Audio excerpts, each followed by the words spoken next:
ഇന്നൊരു മുട്ട റോസ്റ്റാണ് ഉണ്ടാക്കാൻ പോകുന്നത്. അതെങ്ങനെ ഉണ്ടാക്കാൻ നോക്കാം. സവാള 3 എണ്ണം വലുത് തന്നെ എടുത്തിട്ടുണ്ട്. തക്കാളി 1.5 എണ്ണമാണ്, വലിയ തക്കാളി 1.5 എണ്ണം നന്നായി പഴുത്തത്. പിന്നെ ഒരു പച്ചമുളകാണ് എടുത്തിട്ടുള്ളത്.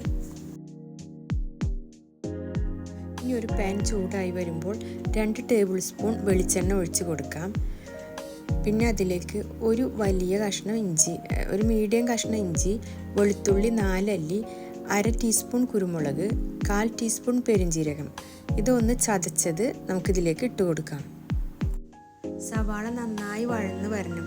കുറച്ച് സമയം എടുത്ത് തന്നെ വഴറ്റിയാലേ അത്രയേ ആവുള്ളൂ. അപ്പോൾ നന്നായിട്ട് വഴന്ന് കിട്ടണം. സവാള വഴന്ന് വരുന്ന സമയം നമുക്ക് കോഴിമുട്ട സ്റ്റീം ചെയ്യാൻ വെക്കാം. അതിനായി ഒരു മിക്സിയുടെ ബൗളിലേക്ക് 4 കോഴിമുട്ടയും 1 ടേബിൾ സ്പൂൺ പാലും അല്പം ഉപ്പും ചേർത്ത് ഒന്ന് കറക്കിയെടുക്കാം. ഇനി സ്റ്റീം ചെയ്യാൻ വെക്കുന്ന പാത്രത്തിലേക്ക് നമുക്ക് ബട്ടറോ വെളിച്ചെണ്ണയോ എന്തെങ്കിലും തടവി ആ മിക്സിയിൽ അടിച്ചത് ഇതിലേക്ക് ഒഴിച്ചു കൊടുക്കാം. 5 മിനിറ്റ് കൊണ്ട് എനിക്കിത് വേവൊക്കെ കറക്റ്റായിട്ട് വന്നിട്ടുണ്ട്. അപ്പം ഇനി അത് പീസാക്കി എടുക്കാം.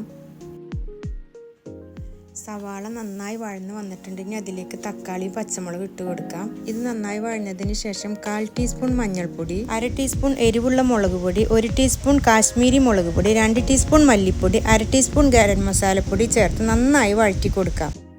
പൊടിയുടെ കുത്തുമണൊക്കെ പോയതിന് ശേഷം കട്ട് ചെയ്ത് വെച്ച കോഴിമുട്ട ഇതിലേക്ക് ചേർത്ത് മല്ലിയിലയും ചേർത്ത് നമുക്ക് ഉപയോഗിക്കാം.